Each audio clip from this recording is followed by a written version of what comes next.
رب اشرح لي صدری ویسر لي امری واحلل عقدۃ من لسانی یفقهوا قولی۔ اللہ تعالیٰ کا شکر ہے کہ جس نے ہمیں انسان بنایا، انسان جو اس ساری کائنات میں اللہ تعالیٰ کی سب سے بہترین مخلوق ہے،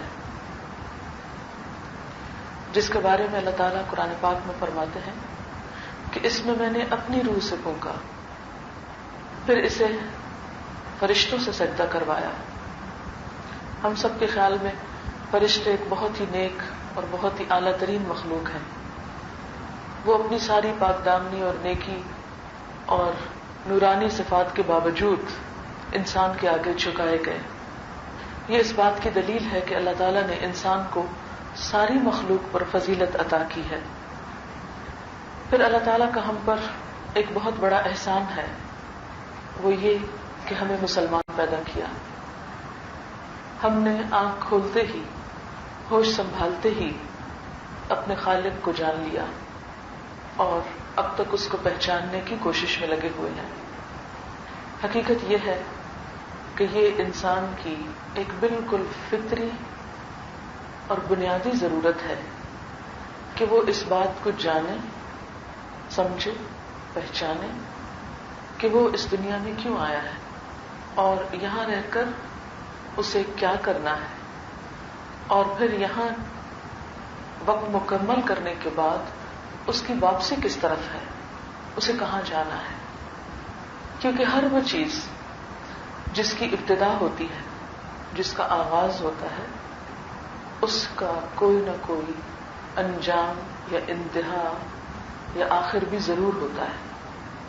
تو یہ تو ہو نہیں سکتا کہ ہم بس پیدا کر دیے گئے اور پیدا کر کے چھوڑ دیے گئے اور اب ہمارا کوئی انجام نہیں۔ قرآن پاک میں اللہ تعالیٰ خود فرماتے ہیں افحسبتم انما خلقناکم عبثا وانکم الینا لا ترجعون، کیا تم سمجھتے ہو کہ ہم نے تمہیں یوں ہی بیکار پیدا کر دیا اور تم ہماری طرف لوٹ کر واپس نہیں آؤ گے؟ ایک اور جگہ پر سورۃ القیامہ میں اللہ تعالیٰ فرماتے ہیں ایحسب الانسان ان یترک سدی، کیا انسان یہ سمجھتا ہے کہ یوں ہی بیکار چھوڑ دیا جائے گا؟ کیا اس سے پوچھا نہ جائے گا کہ وہ اس دنیا میں اتنی بہترین حیثیت میں کیوں بھیجا گیا؟ اور پھر پوری کائنات کی ساری قوتیں ہمارے لیے مسخر کر دی گئی، طرح طرح کی نعمتوں سے ہم مستفید ہو رہے ہیں۔ خود ہمارے جسم کے اندر بے پناہ نعمتیں اللہ تعالیٰ نے ہمارے فائدے کی رکھی۔ ہم دیکھ سکتے ہیں، ہم سن سکتے ہیں، ہم بول سکتے ہیں، اپنے غم، غصے، خوشی کا اظہار کر سکتے ہیں۔ یہ اللہ تعالیٰ کی ان بے پناہ نعمتوں میں سے ہے جو جانوروں کو اس طریقے پر نہیں ملی یا کائنات میں کسی اور کو نہیں ملی۔ فرشتے ہیں تو ان کے اندر کوئی جذبات نہیں، کوئی احساسات نہیں، وہ اپنی مرضی سے کچھ بھی نہیں کر سکتے، وہی کرتے ہیں جو ان کو حکم ملتا ہے۔ اسی طرح باقی مخلوق ہے تو وہ بھی اپنی مرضی کیا کرے گی کہ اس کے پاس بہت عقل ہی نہیں۔ بسا اوقات وہ اپنی چند خواہشات جو ضروری خواہشات ہیں، جیسے بھوک لگنا یا اپنی نسل کو بڑھانا، ان خواہشات کی تکمیل میں بسا اوقات وہ ایسے طریقے اختیار کر لیتے ہیں جو انہی کے لیے ہلاکت خیز ہو جاتے ہیں۔ تو بہرحال اللہ تعالیٰ نے جب ہمیں عقل کی صلاحیت اور سوچنے سمجھنے کی قوت سے نوازا تو دراصل ہم پر بہت بڑا احسان کیا۔ اسی سوچ سمجھ کی قوت سے کام لیتے ہوئے ہم سب کو اس بات پر ضرور سوچنا چاہیے کہ ہم یہاں پر کیوں آئے ہیں۔ مثال کے طور پر اس وقت ہم اس ہال میں جمع ہیں اور ہم سب کو معلوم ہے کہ ہم یہاں کیوں جمع ہیں۔ کوئی بھی شخص ایسا نہیں کہ جسے یہ نہ پتا ہو کہ وہ یہاں کیوں بیٹھا ہے۔ بالکل اسی طرح جب ہم اپنے گھر میں ہوتے ہیں ہمیں معلوم ہوتا ہے کہ ہم گھر میں کیوں آئے ہیں۔ جب ہم اپنے ورک پلیس پر ہوتے ہیں تو ہمیں پتا ہوتا ہے کہ ہم کس ڈیوٹی پر آئے ہیں۔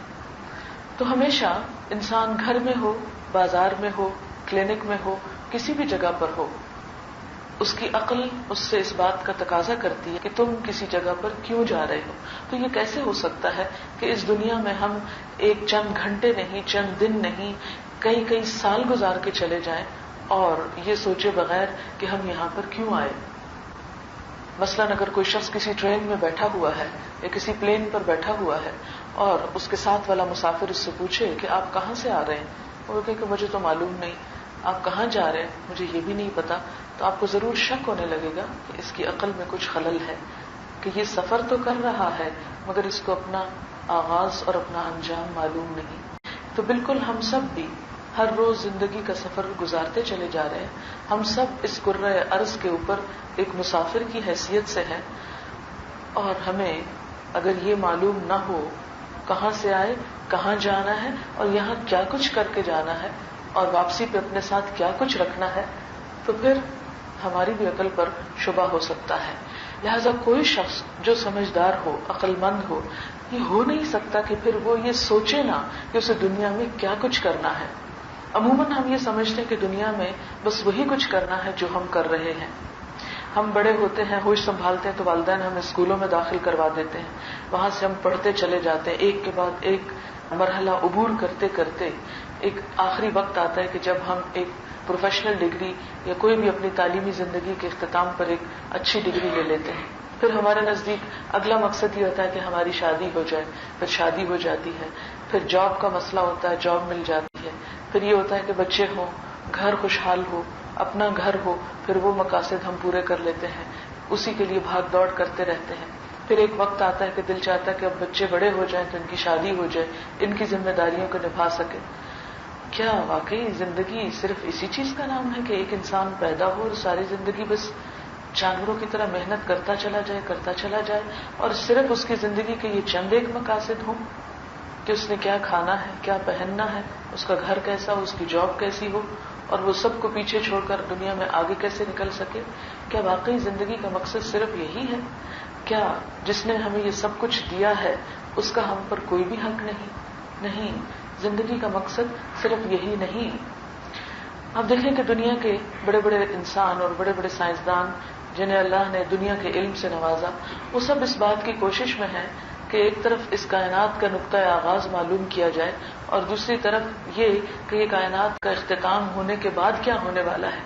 اس کے لیے لوگوں نے بہت اپنی عمریں کھپائیں اور بے پناہ کوششیں کی، جس میں ہم دیکھتے ہیں کہ امریکہ میں صرف ایک پروٹون کی تحقیق کے لیے جو لیبارٹری قائم کی گئی اس پر $550 ملین، اور یہ اب نہیں 80s میں خرچ کیے گئے. $550 ملین ایٹم کے ایک جزو کی تحقیق کے لیے. پھر اسی طرح انسان یہ جاننا چاہتا ہے کہ اس کرۂ ارض کے اوپر صرف وہ نہیں بلکہ اس کے علاوہ دوسرے جو ستارے اور سیارے نظر آتے ہیں ان کی حقیقت کیا ہے. تو زحل پر ایک خلائی جہاز بھیجا گیا تھا، وائجر، جس کے اوپر $340 ملین کی رقم خرچ آئی تھی. یہ سب کچھ کس لیے کہ ہم جان سکیں کہ ہم جو اس کرۂ ارض پہ بیٹھے ہیں کیوں بیٹھے ہیں، ہمیں یہاں پر کیا کرنا ہے، اور ہمیں اس کے بعد جب انسان مر جاتا ہے تو کہاں جاتا ہے، کہاں پہنچتا ہے. تو اسی جذبے اور خیال سے انسان کائنات کے گوشے گوشے اور چپے چپے کو چھاننے کی کوشش کر رہا ہے.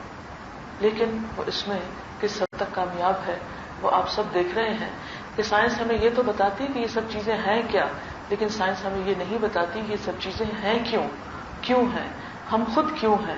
یعنی سائنس ہمیں اگر یہ جواب دیتی ہے کہ ہمارا جسم کس کس مادے سے مل کر بنا ہے، یا جو خوراک ہم کھا رہے ہیں اس کے اجزاء کیا ہیں، یا جس کائنات کے ہم اندر رہ رہے ہیں، جس فضا میں ہم سانس لے رہے ہیں اس کے اندر کیا کیا تراکیب ہیں، لیکن سائنس ہمیں یہ نہیں بتاتی کہ ہم کیوں بنے، یا جو کچھ ہم کھا رہے ہیں وہ کیوں کھا رہے ہیں اور کس کا بھیجا ہوا کھا رہے ہیں، اور یہ بھی نہیں بتاتی کہ مرنے کے بعد پھر ہمارے ساتھ کیا گزرنے والی ہے.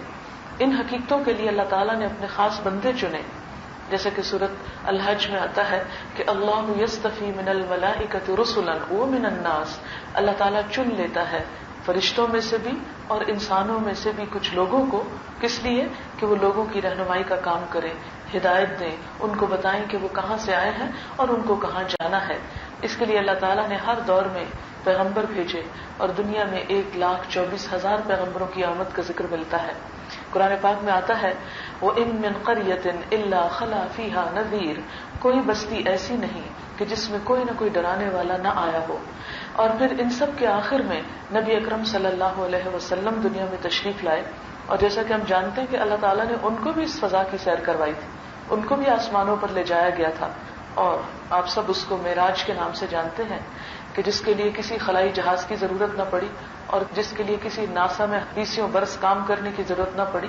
آن کی آن میں نبی اکرم صلی اللہ علیہ وسلم کو براق کی سواری کے ذریعے 7ویں آسمان تک کی سیر کرائی گئی، جنت دوزخ کا مشاہدہ کرایا گیا، اور آپ کی آنکھوں سے دکھایا گیا کہ انسان مرنے کے بعد ان 2 جگہوں پر پہنچے گا، اور وہ یقینی علم آپ کو دیا گیا. اس یقینی علم کے ساتھ آ کر آپ نے صحابہ کرام کو تعلیم دی، کیونکہ استاد کا علم جتنا یقینی ہوتا ہے اتنا ہی یقین وہ اپنے طالب علموں کے اندر پیدا کر سکتا ہے. یہی وجہ ہے کہ صحابہ کرام کا ایمان اور ان کا اللہ تعالیٰ پر بھروسہ اور اس کی ذات پر توکل اور اس کے ساتھ ایک تعلق، ایک خاص قسم کا تعلق تھا. یہی وجہ ہے کہ وہ جنت اور دوزخ کا نام سنتے ہی ان کی آنکھوں سے آنسو بہنے لگتے تھے، وہ ہچکیاں لے لے کر رونے لگتے تھے. اور ہم جانتے ہیں کہ حضرت عمر رضی اللہ تعالیٰ عنہ جو انتہائی نیک اور پاک باز انسان تھے، وہ اپنے بارے میں کیا کہتے ہیں کہ اگر آسمان سے یہ آواز آئے کہ ایک شخص کے سوا سب بخش دیے گئے ہیں تو میں سمجھوں گا کہ شاید وہ ایک شخص میں ہی ہوں. پھر ایک اور جگہ پر کہتے ہیں کہ اگر میرا ایک قدم جنت کے اندر اور ایک باہر ہو تو بھی مجھے دھڑکا لگا رہے گا کہ کہیں میرا اندر گیا ہوا قدم واپس نہ بلا لیا جائے. تو یہ ان کے اندر یہ احساس اور احساس ذمہ داری اور فکر آخرت کیوں تھا؟ اسی آخرت کے فکر نے ان کے اندر یہ احساس پیدا کیا تھا کہ جس میں حضرت عمر کہتے ہیں، اور مشہور جملہ ہے، آپ سب نے تاریخ میں پڑھ رکھا ہوگا، کہ اگر فرات کے کنارے ایک کتا بھی بھوکا مر گیا تو اس کے لیے عمر جواب دہ ہوگا. اور یہی چیز ان کو نہ دن میں آرام کرنے دیتی ہے اور نہ رات میں چین سے سونے دیتی ہے. اور حکومت تو انہوں نے نبھائی کہ جس میں وہ ایک ایک گلی میں اور ایک ایک بازار میں اور ایک ایک علاقے میں جا کر جب لوگ سو رہے ہوتے ہیں تو وہ راؤنڈ پر ہوتے ہیں، خود جا کر دیکھتے ہیں کہ کس طرح لوگ اپنی زندگی بسر کر رہے ہیں اور ان کی زندگی میں کسی قسم کی کوئی تکلیف اور دکھ اور پریشانی تو نہیں. اور پھر ہم دیکھتے ہیں کہ واقعی ان کے دور میں وہ خوشحالی آتی ہے کہ جس میں ہر شخص دینے والا ہے اور کوئی لینے والا نہیں. یہ سب کچھ کس وجہ سے ہوا؟ اس لیے کہ انسان نے اپنی زندگی کا مقصد سمجھا اور انسان نے انسانیت کی قدر کرنا سیکھی اور انسان نے انسان کی خیر خواہی، فلاح اور بھلائی کے منصوبے بنائے. آج ہم جس قدر ترقی اور جس قدر دنیا کے علم میں اضافہ دیکھتے ہیں اتنا ہی ہم دیکھتے ہیں کہ انسانیت بدحال ہوتی چلی جا رہی ہے، انسانیت اپنے حقوق سے محروم ہوتی چلی جا رہی ہے.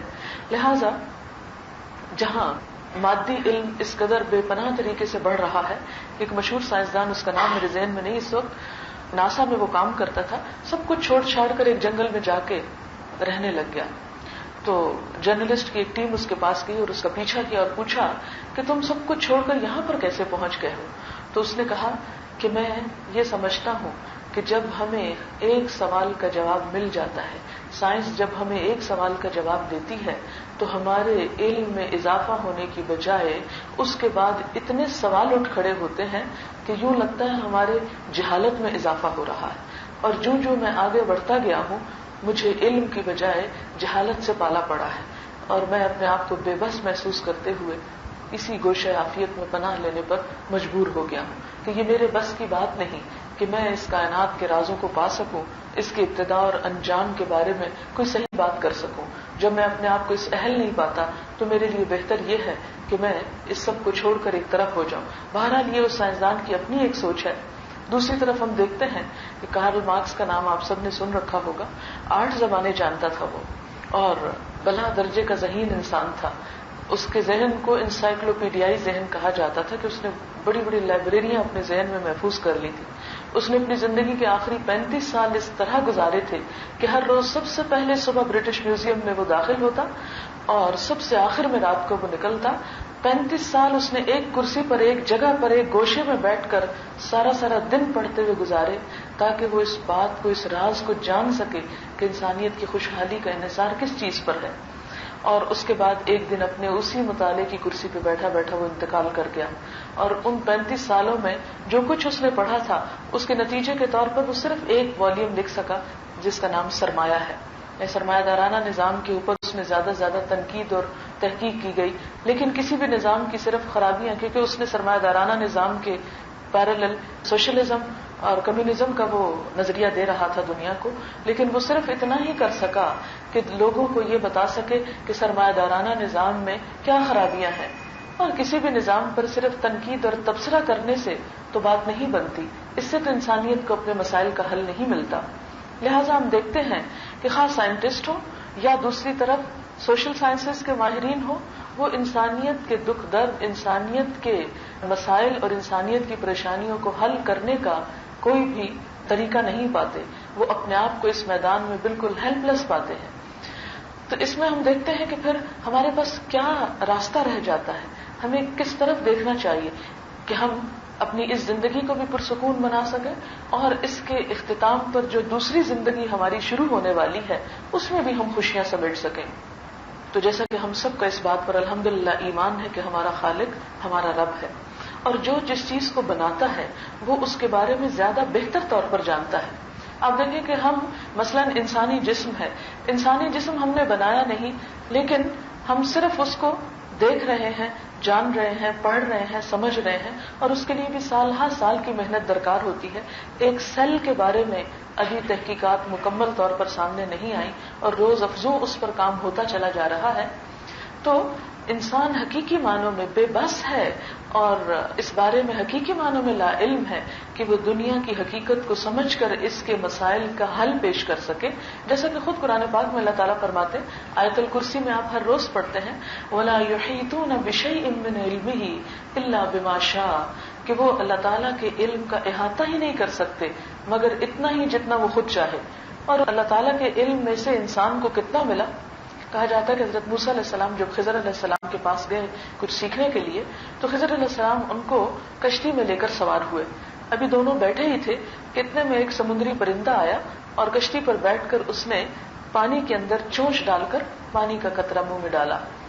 تو خضر علیہ السلام نے موسیٰ علیہ السلام کو سمجھایا کہ کسی انسان کو کتنا بھی علم مل جائے, اللہ کے علم کے مقابلے میں وہ اتنا بھی نہیں جتنا اس سمندر کے مقابلے میں اس چڑیا کے چونچ میں جو قطرہ ہے پانی کا. خضر علیہ السلام کو اللہ تعالیٰ نے بہت علم دے رکھا تھا. قرآن پاک میں اللہ تعالیٰ فرماتے ہیں آتیناہ من لدنا علما, ہم نے اسے اپنے پاس سے علم عطا کیا تھا. کیونکہ موسیٰ علیہ السلام سے کسی نے پوچھا تھا کہ آپ سے بڑھ کر دنیا میں کوئی عالم ہے, تو انہوں نے کہا کہ میں تو نہیں جانتا, یا میرا نہیں خیال کہ کوئی اور ہو. تو اللہ تعالیٰ نے ان کو پھر حضرت خضر کے پاس بھیجا تھا کہ آپ جا کر مزید علم حاصل کر کے آئیں. تو حضرت خضر نے سب سے پہلے علم کی حقیقت بیان کی کہ انسان کا علم رب کے علم کے مقابلے میں بہت تھوڑا ہے. لہذا جب علم نہ ہو تو رہنمائی بھی صحیح طور پر انسان دوسرے کو نہیں دے سکتا. اس لیے اللہ تعالیٰ نے انسانوں کی رہنمائی, انسانوں کی خیرخوائی, انسانوں کی بھلائی کے لیے خود پیغمبر مبعوث کیے اور براہ راست اپنی طرف سے ہدایت دی. اسی لیے ہم دیکھتے ہیں کہ انسان دو چیزوں کا مجموعہ ہے. ایک اس کا جسم ہے, مادی جسم جس میں ہڈی گوشت پوست اور یہ تمام چیزیں ہیں, اور دوسری اس کی روح ہے.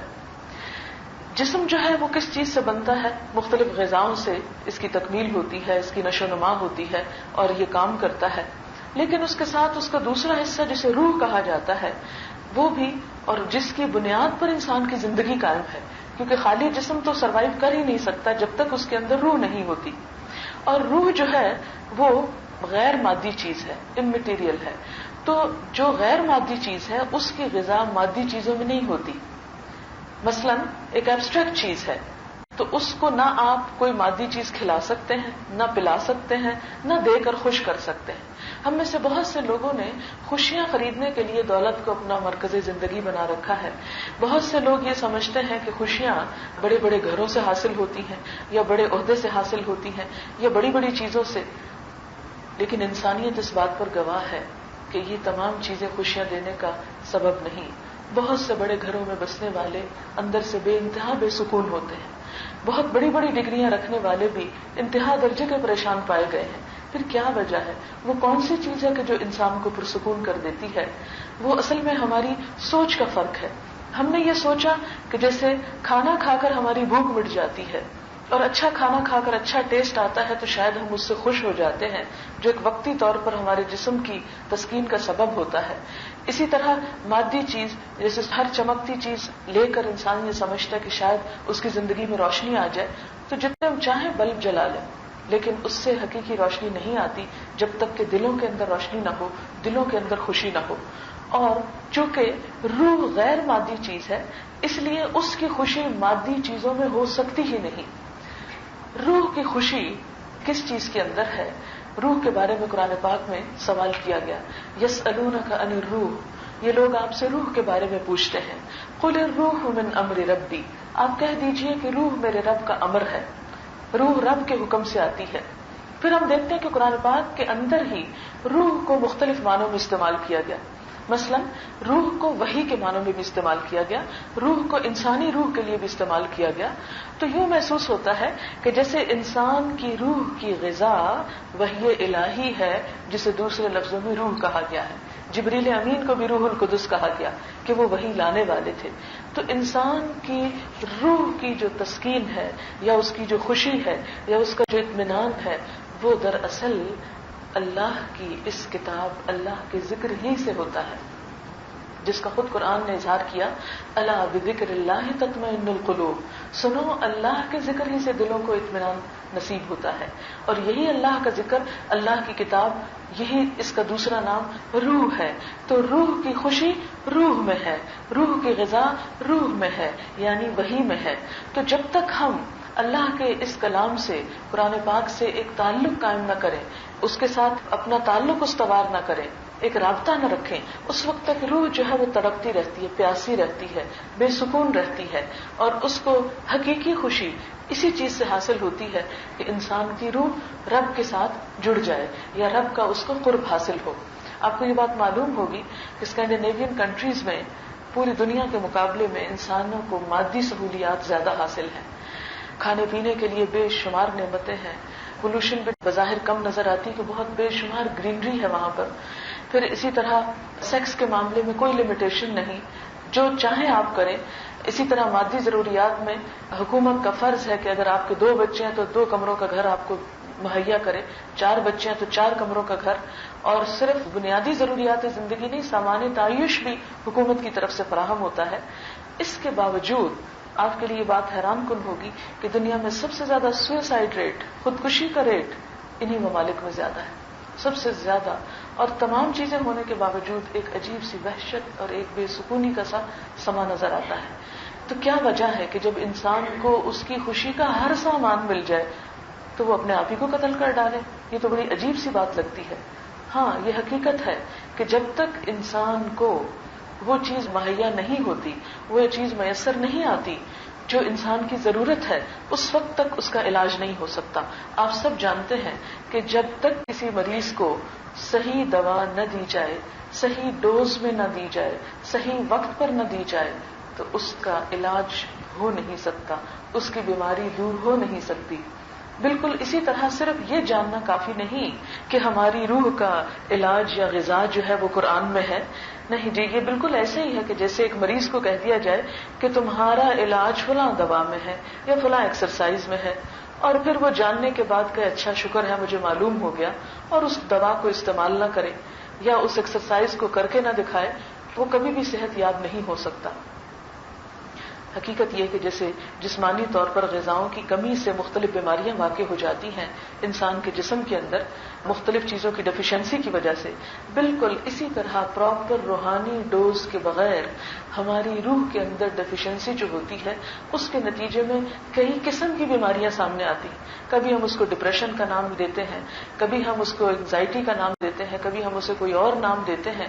آپ جتنے بھی نام دیتے چلے جائیں, لیکن ان سب کا جو حل ہے وہ اسی روح کے اندر ہے. آپ دیکھیں صحابہ کرام میں سے کوئی ایک بھی ڈپریشن کا مریض نہیں تھا, حتیٰ کہ جسمانی بیماریاں بھی نہیں تھی ان کے اندر. ایران کے بادشاہ نے نبی صلی اللہ علیہ وسلم کی خدمت میں ایک ماہر طبیب بھیجا. جیسے بادشاہ ایک دوسرے کو تحفے بھیجا کرتے ہیں, کہیں سے آپ کے لیے بہترین خچر آئے, کہیں سے بہترین اور چیزیں آئیں, تو ایک طبیب آیا آپ کے پاس. 6 مہینہ وہ مدینہ کے اندر رہا, اس کے پاس ایک بھی مریض نہیں آیا, ایک مریض. تو وہ شخص بڑا حیران ہوا, کہنے لگے کہ آپ کیسی قوم ہے جو بیمار نہیں پڑتی, اس کا راز کیا ہے؟ عجیب بات لگتی ہے نا کہ کوئی, ہمارے تو اسپتال بھرے رہتے ہیں کہ ڈاکٹرز بیچاروں کو فرصت نہیں ملتی کہ وہ تھوڑا سا سانس لے سکیں, کیونکہ علاج کرنے والوں کی نسبت بیماروں کی جو نسبت ہے وہ کہیں زیادہ ہے. تو کیا وجہ ہے کہ مدینہ کے اندر 6 ماہ رہنے کے باوجود ایک شخص بیمار نہیں پڑا, حالانکہ وہ سب انسان تھے؟ تو پتہ یہ چلا, آپ صلی اللہ علیہ وسلم نے اس کی وجہ یہ بتائی کہ ہم وہ قوم ہیں کہ کھانا اس وقت کھاتے ہیں جب بھوک لگتی, اور ابھی بھوک باقی ہوتی ہے کہ کھانا چھوڑ دیتے ہیں, یعنی اس معدے کی اصلاح. دوسری طرف نبی صلی اللہ علیہ وسلم نے فرمایا کہ سب سے بدترین برتن معدہ ہے, اگر یہ بگڑ جائے تو سارا جسم جو ہے وہ بگڑ جاتا ہے. سب بیماریوں کی ابتدا جو ہے یہاں سے شروع ہوتی. تو ہم دیکھ لیتے ہیں کہ ہم جتنی بھی بیماریاں اس میں پانی صاف نہ پیا جائے یا کھانے میں گندگی کی کوئی چیز شامل ہو یا کوئی اور اسی طرح کی ڈیفیشنسی ہو، پراپر فوڈ نہ ہو یا بیلنس فوڈ نہ ہو، تو طرح طرح کی بیماریاں جو ہے انسان کے جسم میں جنم لیتی ہیں. تو دین اسلام نے صرف ہمیں چیزوں کو آخرت کے اعتبار سے بھی نہیں بتایا بلکہ دنیا کے اعتبار سے بھی بتایا.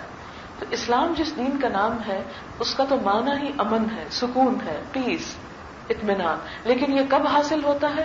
جب انسان اسلام کا دوسرا معنی سرنڈر کر دے، سبمٹ کر دے، حوالے کر دے، اپنے آپ کو، اپنی خواہشات کو، اپنی عقل کو، اپنے تمام چیزوں کو اپنے رب کے حوالے کر دے کہ اے رب اس پر میں تیری ہی مرضی کے مطابق اس سے کام لوں گا. اور جب انسان رب کی مرضی کے مطابق کام لیتا ہے تو نہ صرف یہ کہ اس کی جسمانی صحت بلکہ اس کی روحانی صحت جو ہے وہ بہت بہتر ہوتی چلی جاتی. آپ سب مجھ سے زیادہ بہتر جانتے ہیں کہ اس وقت دنیا میں جسمانی بیماریوں کی نسبت روحانی بیماریاں کثرت سے پھیلتی چلی جا رہی ہیں اور ہر شخص ایک عجیب افراتفری کا شکار نظر آتا ہے.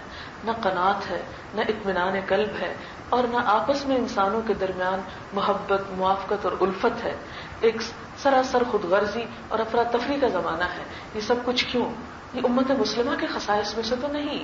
صحابہ کرام کے اندر تو یہ افراتفری نہیں تھی، ان کے اندر تو یہ بے چینی اور ڈپریشن نہیں تھا، ان کو تو کسی اینگزائٹی کی کوئی بیماری نہیں تھی.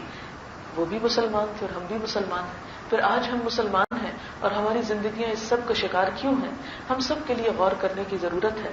اور یہ اسی وقت ممکن ہے جب ہم اس کتاب یعنی اللہ کی کتاب کو اپنی روح کی غذا بنائیں.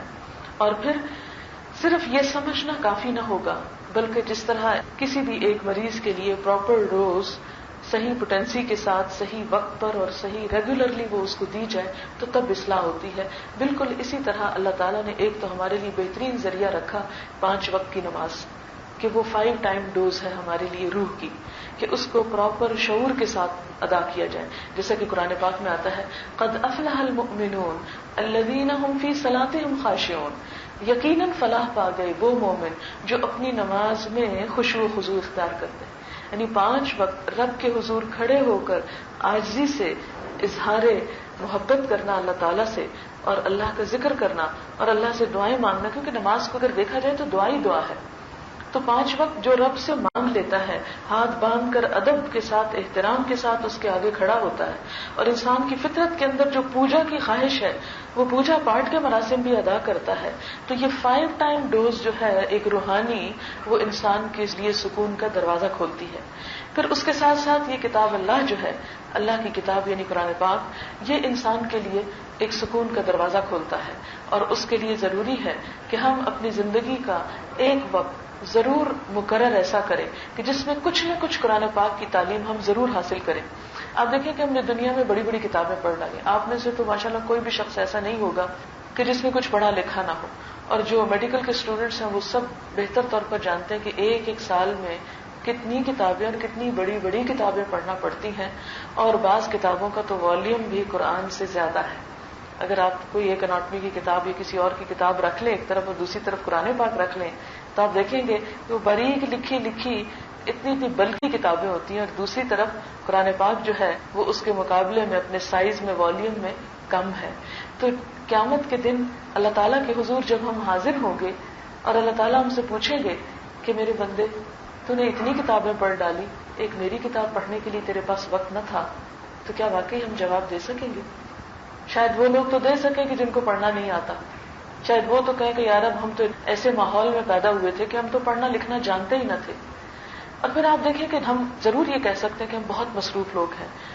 میں خود ساری زندگی ایک ورکنگ وومن رہی ہوں، پہلے اسٹوڈنٹ رہی اور پڑھتی رہی، پڑھائی ختم ہوئی تو ساتھ ہی جاب شروع ہو گئی. میں سمجھتی ہوں کہ جاب کرنے والی عورت کی مصروفیات اور مشکلات کیا کیا ہو سکتی ہیں. ہمارے معاشرے نے گھر کی بھی ساری ذمہ داری عورت پہ ڈال رکھی ہے، خواہ مرد بھی کام کرے لیکن گھر جا کر وہ آزاد ہے، عورت پھر ایک مصروفیت میں ہے. اور دوسری طرف جاب کی اپنی رسپانسبلٹیز ہیں. لیکن بات یہ ہے کہ ان ساری مصروفیات کے باوجود ہم اپنی مادی ضروریات پوری کرنے کے لیے بھی تو وقت نکالتے ہیں. ہم کپڑے خریدنے کے لیے بھی جاتے ہیں, ہم سلوانے کے لیے بھی جاتے ہیں. اگر ہم جاتے نہیں بھی تو بہرحال کسی نہ کسی کو بتاتے تو ہیں کہ مجھے اس اور اس کام کی ضرورت ہے, اس کو ایسے اور ایسے کروا دو. ہم کھانا بھی کھاتے ہیں, ہم سونے کے لیے بھی وقت نکالتے ہیں, ہم دوستوں کے لیے گپ شپ کے لیے وقت بھی نکالتے ہیں, ہم اپنے آپ کے لیے انٹرٹینمنٹ بھی فراہم کرتے ہیں, کئی گھنٹے پر مشتمل موویز یا ڈراماز بھی ہم دیکھ لیتے ہیں, اور اسی طرح سیر و تفریح کے لیے بھی ہم وقت نکال لیتے ہیں. تو بات یہ ہے کہ جس چیز کو ہم اپنی ضرورت سمجھیں اس کے لیے کسی نہ کسی طرح سے وقت نکالا جا سکتا ہے. اسی طرح اگر دین کو ہم اپنی ضرورت سمجھیں کہ جو دراصل ہماری اس دنیا کی بھی فلاح بھلائی سکون اور اطمینان کے لیے آیا ہے, اور آخرت کے لیے تو الٹیمیٹلی اسی کے مطابق ہمارا نامہ اعمال دیکھا جانے والا ہے کہ اس کتاب کے مطابق کتنے کام ہیں اور اس کے خلاف کتنے کام ہیں, کیونکہ وہاں تو عمل سے زندگی بنتی ہے, جنت بھی جہنم بھی. یہ خاکی اپنی فطرت میں نہ نوری ہے نہ ناری ہے, پیدائشی طور پر نہ ہم جنتی پیدا ہوئے ہیں نہ جہنمی پیدا ہوئے ہیں. جو کچھ کریں گے اس کے مطابق ہی جزا پائیں گے. تو ہم بعض اوقات بچوں کی خاطر, شوہر کی خاطر, معاشرے کی ذمہ داریاں نبھاتے نبھاتے اپنے آپ کو بالکل اگنور کر دیتے ہیں. اتنا اگنور کہ ہمارے پاس نماز کے لیے بھی وقت نہیں, ہمارے پاس اللہ کے ذکر کے لیے بھی کچھ وقت نہیں. تو ہمیں اپنے بھلے کے لیے, اپنی خیر خواہی کے لیے, اپنی بھلائی کے لیے کچھ نہ کچھ وقت اس کام کے لیے ضرور نکالنا چاہیے.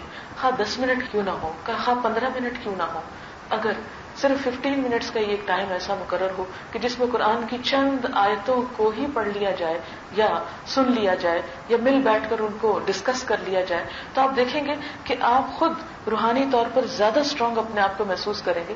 جب روحانی طور پر انسان کبھی ہوتا ہے تو بہت سے دکھوں, غم, پریشانیوں اور لوگوں کی باتوں اور مشکلات سے نبٹنے کے لیے انسان میں اتنا حوصلہ آ جاتا ہے کہ سب چیزیں بہت چھوٹی معلوم ہونے لگتی. اور آخری بات کے طور پر حضرت آدم علیہ السلام کا واقعہ بھی تھوڑا سا سامنے رکھنا چاہوں گی کہ انسان جب دنیا میں بھیجا جا رہا تھا, اللہ تعالیٰ نے حضرت آدم علیہ السلام کو پیدا کیا, تو پیدا کرنے کے بعد سب سے پہلا جو علم دیا وہ دنیا کا علم تھا جو اللہ تعالیٰ نے آپ کو دے دیا, جس سے ہم نے بھی اپنی زندگیوں کا آغاز کیا, سیکولر ایجوکیشن. اور اس میں کیا تھا کہ اللہ تعالیٰ نے حضرت آدم علیہ السلام کو ہر چیز کے نام سکھا دیے تھے. سائنس بھی دراصل کیا ہے, چیزوں کے ناموں کا علم, کہ یہ کیا ہے, یہ کیا ہے, یہ کیا ہے. ایک تو ہوتا ہے نا یہ کیا ہے, یہ کتاب ہے. تو سائنس صرف یہ نہیں دیکھتی کہ یہ کتاب ہے, بلکہ وہ کھول کے بھی دیکھتی ہے اچھا کس چیز کی کتاب ہے, کس پہ لکھی ہوئی ہے, کیا مٹیریل ہے جو لکھنے میں استعمال ہوا, کس سبجیکٹ پر. بہت ساری چیزوں کو انویسٹیگیٹ کرتے کرتے, انالائز کرتے کرتے وہ ایک نتیجے میں پہنچی. اسی طرح ہر چیز کے بارے میں. تو اللہ تعالیٰ نے بھی حضرت آدم علیہ السلام کو ہر چیز کا نام یا پہچان دے دی. پھر فرشتوں سے اللہ تعالیٰ نے پوچھا اچھا آؤ, کیونکہ فرشتوں نے کہا تھا اللہ تعالیٰ آپ کیوں بنا رہے ہیں ایک ایسی مخلوق کو جس کے پاس آزادی ہے, اختیار ہے, اور دنیا میں فساد کرے گی اور تیری بات نہیں مانے گی. تو ہم تیری تسبیح کر رہے ہیں, تیری پاکی بیان کرتے ہیں, عبادت کرتے ہیں, تو ہم ہی کافی ہیں. تو اللہ تعالیٰ نے آدم علیہ السلام کو بنا کر ان ساری چیزوں کے نام بتا کر پھر فرشتوں سے کہا اچھا تم ان چیزوں کے نام بتاؤ, تو وہ نہ بتا سکے. اس طرح اللہ تعالیٰ نے فرشتوں کو حکم دیا کہ میں نے تم سے کہا نہ تھا کہ جو میں جانتا ہوں وہ تم نہیں جانتے. اور آدم علیہ السلام کو فرشتوں سے سجدہ کروایا گیا, جس سے یہ بتایا گیا کہ یہ آدم اپنی عقل, اپنے علم کی وجہ سے فرشتوں سے افضل مخلوق ہے. لیکن یاد رکھیں کہ صرف یہ علم انسان کے لیے کافی نہ ہوا, اس کو ناکامی سے بچا نہ سکا. ہوا کیا, اس کامیابی کے بعد انعام کے طور پر اللہ تعالیٰ نے حضرت آدم کو اور حضرت حوا کو جنت میں بھیجا, اور کیا فرمایا کہ جاؤ اس میں فَكُلَا مِنْهَا حَيْثُ شِئْتُمَا, اس میں سے کھاؤ جہاں سے تم چاہو. وَلَا تَقْرَبَا هَذِهِ الشَّجَرَةَ, بس ایک درخت کے قریب نہ جانا, فَتَكُونَا مِنَ الظَّالِمِينَ, ورنہ تم دونوں ظالموں میں شمار ہوگے. اب ہوتا کیا ہے کہ آدم علیہ السلام کے پیچھے شیطان پڑ جاتا ہے اور بہلاتا پھسلاتا. سورۃ الاعراف میں اس کے بارے میں بہت تفصیل سے آتا ہے, لیکن ان جنرل یہاں اتنا ہی جان لینا کافی ہے کہ شیطان جو تھا وہ آدم کے پیچھے پڑ گیا. اور نہ صرف آدم کے بلکہ بائبل میں تو آتا نا حوا کے پیچھے پڑا اور حوا نے آدم کو پھسلایا. قرآن اس کی تردید کرتا ہے اور یہ بتاتا ہے کہ آدم اور حوا دونوں کو اس نے پھسلانا شروع کر دیا. اور ظاہر ہے دو ہی تو تھے, نہ ان کے کوئی بچے تھے نہ کوئی اور دوست احباب, تو ان دونوں میں کتنی دوستی اور تعلق ہو سکتا ہے کہ دونوں ایک دوسرے کی ناگزیر ضرورت تھے, ہر جگہ ہی اکٹھے رہتے ہوں گے. لہٰذا جب شیطان آتا ہوگا تو وہ بھی دونوں کے پاس ہی آتا ہوگا. بہرحال دونوں کو اس نے پھسلایا اور وہ اس درخت کا پھل کھلا دیا. جو ہی پھل کا کھانا تھا کہ آدم اور حوا کے لباس ان سے اتار دیے گئے اور جنت کی نعمتوں سے ان کو محروم کر دیا گیا. اس موقع پر آ کر اللہ تعالیٰ نے انسان کو کیا بتایا کہ تمہارے لیے صرف مادی چیزوں کا علم، کائنات کے چیزوں کے نام اور ان کی پہچان یہ کافی نہیں ہے، اگرچہ وہ عزت کا سبب ہے. فرشتوں سے تمہیں سجدہ ہوا اس کی بنا پر، اس علم کی بنا پر، اور یہ بتا دیا گیا کہ آج بھی دنیا میں جو قوم یہ علم حاصل کرے گی وہ دوسری قوموں کے اوپر رول کرے گی. جب مسلمان یہ علم حاصل کیے تو مسلمانوں نے پوری دنیا پر رول کیا. آج مسلمانوں نے اس کو چھوڑ کر غفلت کا راستہ اختیار کیا تو دوسری قوموں نے اس علم کو اپنا لیا. اب وہ دنیا کے اوپر غالب ہیں، طاقتور ہیں، سپر پاورز کے نام سے پہچانی جاتی ہیں. لیکن ساتھ ہی یہ بتا دیا کہ اس علم کی بنا پر خواہ کوئی سپر پاور ہی بن جائے لیکن وہ انسان کے حقیقی مسائل کا حل دینے سے قاصر ہے. انسان کو روحانی پریشانیوں سے نکالنے کے لیے سب کچھ ناکافی ہے. جیسا کہ جنت میں آدم کے ساتھ ہوا تو اللہ تعالیٰ نے کیا فرمایا، پہلے ہی پارے میں آتا ہے کہ اللہ تعالیٰ نے آدم اور حوا کو دنیا میں اتارا اور فرمایا فَإِمَّا يَأْتِيَنَّكُم مِّنِّي هُدًى فَمَن تَبِعَ هُدَايَ فَلَا خَوْفٌ عَلَيْهِمْ وَلَا هُمْ يَحْزَنُونَ، کہ اگر میری طرف سے تمہارے پاس کوئی ہدایت آئے، ہدایت کا پیغام آئے تو فَمَن تَبِعَ هُدَايَ، جو میری ہدایت کی پیروی کرے گا، فَلَا خَوْفٌ عَلَيْهِمْ وَلَا هُمْ يَحْزَنُونَ، تو ان کے لیے نہ کوئی خوف ہوگا نہ وہ غمگین ہوں گے. تو قرآن کی اس آیت سے ہمیں کیا پتہ چلتا ہے کہ مادی علم کے ساتھ جب تک روحانی علم نہ ہوگا، قرآن کا علم نہ ہوگا، علم ہدایت نہ ہوگا، اس وقت تک انسان خوف اور غم سے نجات پا ہی نہیں سکتا. آج دنیا میں انسانیت کو درپیش سب سے بڑا مسئلہ خوف اور غم ہے. ہر انسان ایک انجانے خوف میں مبتلا ہے اور ہر انسان کسی نہ کسی چیز کے روگ کو دل میں پالے بیٹھا ہے. ان دونوں چیزوں سے چھٹکارا حاصل کرنے کے لیے، دنیا میں بھی خوشحال انسان بننے کے لیے اور آخرت میں بھی خوشحال تر بننے کے لیے ضروری ہے کہ ہم اللہ کے اس حکم پر عمل کرنے والے بنے. فَمَن تَبِعَ هُدَايَ فَلَا خَوْفٌ عَلَيْهِمْ وَلَا هُمْ يَحْزَنُونَ، جو میری ہدایت کی پیروی کرے گا، میری کتاب کو فالو کرے گا، پھر اس پر نہ کوئی خوف ہوگا نہ کوئی غم ہوگا، نہ دنیا میں اور نہ آخرت میں. اور جیسا کہ دوسری طرف پھر بتا دیا گیا وَمَنْ أَعْرَضَ عَنْ ذِكْرِي، جو میرے ذکر سے منہ موڑ جائے گا، میری کتاب سے منہ موڑے گا، فَإِنَّ لَهُ مَعِيشَةً ضَنْكًا، تو اس کے لیے دنیا میں بھی زندگی تنگ کر دوں گا، دنیا میں بھی بدحالی دوں گا. اور اس سے مراد مال کی بدحالی نہیں ہے. مال ہوتے ہوئے بھی آپ دیکھیں کہ بہت سے لوگوں کو استعمال کرنے کی توفیق نہیں ہوتی کیونکہ وہ مال کی ایسی محبت دل میں جڑ پکڑتی ہے، انسان صرف جمع کرنے پہ تل جاتا ہے، جمع ہی کرتا چلا جاتا ہے، جمع ہی کرتا چلا جاتا ہے، اور پھر نہ وہ خود پہ خرچ کر پاتا، نہ بیوی بچوں پہ، نہ کسی اور پہ. وہ صرف اپنا نمبر یا فگر بڑھاتا چلا جاتا ہے کہ اب میرے پاس اتنا ہو گیا، اس کو یہاں تک ہونا چاہیے، اور پھر اس کا لیول بڑھتا چلا جاتا ہے. لہذا انسان کے لیے کامیابی کا راستہ کیا ہے؟ فَمَن تَبِعَ هُدَايَ، جو میری ہدایت کی پیروی کرے. اور اگر کوئی اس ہدایت سے منہ موڑے فَإِنَّ لَهُ مَعِيشَةً ضَنْكًا، میں دنیا میں بھی اسے تنگ زندگی دوں گا. وَنَحْشُرُهُ يَوْمَ الْقِيَامَةِ أَعْمَى، اور قیامت کے دن ہم اس کو اندھا اٹھائیں گے. قَالَ رَبِّ لِمَ حَشَرْتَنِي أَعْمَى، انسان پوچھے گا یا رب تو نے مجھے اندھا کیوں اٹھایا؟ وَقَدْ كُنْتُ بَصِيرًا، حالانکہ میں تو دیکھنے والا تھا، میں تو اچھا بھلا تھا، میری آنکھیں کہاں گئی؟ قال، اللہ تعالیٰ فرمائے گا كَذَلِكَ، اسی طرح اتت کا آئی تھی تیرے پاس آیاتنا، ہماری آیات، فنسیتها، تو تم نے ان کو بلائے رکھا، ان کو اگنور کر دیا. وَكَذَلِكَ الْيَوْمَ تُنْسَى، اسی طرح آج تم بھلائے جاتے ہو، آج تمہیں بھی میں اپنی رحمت سے دور کر کے بھول جاؤں گا. جب ہم دنیا میں رب کو بھولے ہوئے ہیں تو رب ہمیں کیوں یاد رکھے؟ وہ تو بادشاہ ہے، ہم فقیر ہیں. وہ فرماتا ہے یا ایھا الناس انتم الفقراء الی اللہ، اے سب انسانوں تم سب اللہ کے محتاج ہو. وہ تو بادشاہ ہے، اسے تو ہماری عبادت کی ضرورت نہیں، ہمیں ضرورت ہے. اگر ہم منہ موڑیں گے تو ہمارا ہی نقصان ہے. لہذا ہم سب اپنے فائدے کے لیے اپنے رب، کیونکہ رب ہمارا ہے، کسی کی اس پر اجارہ داری نہیں، نہ کسی مولوی کی، نہ کسی مسجد کی، نہ کسی مذہبی لیڈر کی، نہ کسی تبلیغ کرنے والے کی.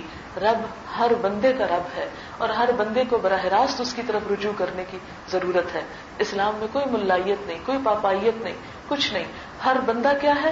رب سے براہ راست تعلق قائم کر سکتا ہے، اور ہر شخص کو خود براہ راست اپنے رب سے تعلق قائم کرنا چاہیے، تاکہ وہ روح اپنے اصل سے جڑ کر اپنی اصل سے تعلق قائم کر سکے، دنیا میں بھی خوشحال ہو سکے، اور دنیا کا دوسرا رخ آخرت ہے۔ یہاں کی خوشحالی کا مطلب ہے آخرت کی خوشحالی، اور اگر یہاں روحانی خوشحالی میسر نہیں، اور جس حال میں انسان دنیا سے رخصت ہو رہا ہے، تو پھر اس کے لیے خطرہ ہے اس بات کا کہ تصویر کا جو دوسرا رخ ہے، پردے کے پیچھے جو دوسری دنیا میں ہے، کہیں وہ وہاں کی خوشحالی سے محروم نہ ہو جائے۔ تو اللہ تعالیٰ سے دعا ہے کہ اللہ تعالیٰ ہمیں عمل کی توفیق دے، اپنی کتاب کی طرف رجوع کی توفیق دے، اور اس کے لیے ہمارے راستے آسان کر دے، کیونکہ جب ہمیں اس دنیا سے جانا ہے، نہ ہمارا بینک بیلنس ساتھ جائے گا، ہماری الماری میں اگر 40 جوڑے لٹکے ہوئے ہیں تو وہ کوئی بھی ایک ہمیں نہیں پہنایا جائے گا، صاف ستھری سفید لٹھے کی چادر اگر میسر آ گئی تو اسی میں لپیٹ کے بھیجا جائے گا۔ نہ اولاد، نہ والدین، نہ شوہر، نہ دوست، کوئی انسان ساتھ اترنے کو تیار نہیں ہوگا۔ لیکن اس کے برعکس ایک صحیح حدیث میں آتا ہے، مسند احمد کی روایت ہے، کہ جو شخص دنیا میں قرآن کے ساتھ شغف رکھتا ہے، قرآن کثرت سے پڑھتا پڑھاتا ہے، تو قبر کے اندر قرآن ایک خوش شکل انسان کی شکل میں اس کو کمپنی دے گا اور وہ اس سے مانوس ہوگا۔ ایسے شخص کے لیے قبر میں بھی کوئی وحشت، کوئی گھبراہٹ اور کوئی خوف نہیں ہوگا۔ لیکن اگر ہم نے اس کو پشت کے پیچھے پھینکے رکھا تو آپ کو معلوم ہے سورۃ بنی اسرائیل میں آتا ہے، وقال الرسول، اور رسول کہیں گے، یا رب، اے میرے رب، ان قوم اتخذوا هذا القرآن مہجورا، کہ میری اس قوم نے قرآن کو چھوڑ دیا تھا، قرآن کو ایک طرف ڈال دیا تھا۔ تو ہم تو یہ امید رکھتے ہیں کہ نبی صلی اللہ علیہ وسلم ہماری شفاعت کرائیں گے، لیکن اگر ہم نے قرآن ہی کو چھوڑ دیا تو کیا نبی صلی اللہ علیہ وسلم شفاعت کریں گے؟ نہیں۔ قرآن کے الفاظ میں وقال الرسول یا رب ان قوم اتخذوا هذا القرآن مہجورا، یہ سورۃ بنی اسرائیل 15ویں پارے کی آیت ہے، آپ خود بھی پڑھ سکتے ہیں کہ رسول وہاں الٹی گواہی دیں گے ان انسانوں کے خلاف اور کہیں گے، اے میرے رب، میری اس قوم نے اس قرآن کو چھوڑ دیا تھا۔ تو کہیں ایسا نہ ہو کہ نبی صلی اللہ علیہ وسلم کے پاس جب ہم قیامت کے دن جائیں اور وہ ہمارے خالی ہاتھ دیکھیں کہ اس اعمال نامے میں قرآن کے پڑھنے کا کوئی وقت ہی نہیں تھا، تو ہمارے لیے کیا گواہی دیں گے؟ آپ دیکھیں نا کہ جب آپ کسی کی سفارش بھی کرتے ہیں تو آپ کہتے ہیں ذرا اپنے ڈاکیومنٹس لا کے دکھاؤ مجھے، وہ اپنے پیپرز لا کے دکھاتے ہیں، جی میرے پاس یہ ڈگری ہے، یہ میں نے پڑھا، یہ محنت کی، اب مجھے جاب نہیں مل رہی، آپ میری مدد کریں۔ تو آپ کہتے ہیں ہاں بھائی، یہ شخص ڈیزرو کرتا ہے، اس نے اتنی محنت کی، اس کو اس کا حق ملنا چاہیے، اور آپ اس کے ساتھ چل پڑتے۔ اور ایک شخص بالکل ان پڑھ، الٹریٹ، جس کو کچھ خبر ہی نہیں، وہ آ جاتا اور کہتا ہے کہ جی میں ذرا ڈاکٹر لگنا چاہتا ہوں اس ہاسپٹل میں، میری مدد کرے اور میری سفارش کریں۔ تو کوئی ہے ایسا جو ایسے بندے کی کوئی سفارش کرے؟ ڈاکٹر تو کیا، وہ کسی اور کام کے لیے بھی اس کو رکھنے کو تیار نہیں، اس لیے کہ اب تو پی این کے لیے بھی کہتے ہیں کہ وہ لکھنا پڑھنا جانتا ہو۔ تو اگر ہم کچھ بھی کر کے نہیں جا رہے اور صرف اس امید پہ جا رہے ہیں کہ نبی صلی اللہ علیہ وسلم ہماری شفاعت کر دیں گے، تو قرآن میں تو اس کے بالکل برعکس لکھا ہوا کہ سفارش کرنے کی بجائے الٹا خلاف گواہی دیں گے۔ لہذا ہم سب کے لیے ضروری ہے کہ اپنے رب سے خود براہ راست جڑیں اور بیچ میں ہر دوسری چیز کو نکال کر براہ راست اس کے کلام پر آئیں، اس کی کتاب کو خود پڑھیں، سمجھیں۔ خود پڑھنے سے مراد یہ ہے کہ اس کے ٹیکسٹ کو دیکھیں، صرف یہ کافی نہیں کہ فلاں عالم نے یہ کہہ دیا، فلاں مولوی صاحب نے یہ فرما دیا، فلاں بزرگ کا یہ قول ہے۔ دین نہ عالموں کا ہے، نہ بزرگوں کا ہے، نہ مولویوں کا ہے، دین اللہ اور اس کے رسول کے ذریعے ہم تک پہنچا، کتاب اللہ و سنت رسولہ۔ نبی صلی اللہ علیہ وسلم نے فرمایا تھا، ترکت فیکم امرین لن تضلوا ما تمسکتم بہما، کتاب اللہ و سنت رسولہ۔ میں تم میں دو چیزیں چھوڑ کر جا رہا ہوں، جب تک ان دونوں کو تھامے رکھو گے کبھی گمراہ نہ ہوگے، اور وہ ایک اللہ کی کتاب اور دوسرے نبی صلی اللہ علیہ وسلم کی سنت ہے۔ اور ہم میں سے ہر شخص پر، ہر مسلمان پر علم کا حاصل کرنا فرض ہے۔ طلب العلم فریضۃ علی کل مسلم۔ یہ کون سا علم ہے جو ہر ایک پر فرض ہے؟ کیا ہر ایک پر ڈاکٹر بننا فرض ہے؟ ہر ایک کے لیے سائنٹسٹ بننا فرض ہے؟ یا کسی لینگویج میں ماسٹرز کرنا فرض ہے؟ یہ علم ہے جو ہر ایک پر فرض ہے، جس کے لیے کسی کا بھی چھوٹ نہیں۔ یعنی جس علم کے لیے کہا کہ پنگھوڑے سے لے کر قبر تک یہ علم حاصل کرتے چلے جاؤ، وہ یہی اللہ کی کتاب اور نبی صلی اللہ علیہ وسلم کی سنت کا علم ہے۔ اور ہم میں سے اکثریت الحمدللہ اس چیز کا اہتمام کرتی کہ قرآن پڑھیں، لیکن زیادہ تر صرف وظیفے کے طور پر یا صرف عربک ٹیکسٹ کو برکت کے طور پر یا ثواب کے طور پر پڑھا جاتا ہے۔ نہیں، پڑھے لکھوں کی ضرورت یہ ہے کہ وہ اس کو سمجھ کر پڑھیں. کتاب انزلناہ الیک مبارک لیدبروا آیاتی، یہ کتاب جسے ہم نے آپ کی طرف اتارا ہے اس لیے اتارا ہے کہ لوگ اس کی آیات میں غور و فکر کریں. تو اللہ تعالیٰ سے دعا ہے کہ اللہ ہمیں اس کی توفیق عطا فرمائے. وآخر دعوانا ان الحمد للہ رب العالمین. سبحان اللہ والحمد للہ ولا الہ الا اللہ واللہ اکبر ولا حول ولا قوة الا باللہ العلی العظیم. السلام علیکم ورحمۃ اللہ وبرکاتہ.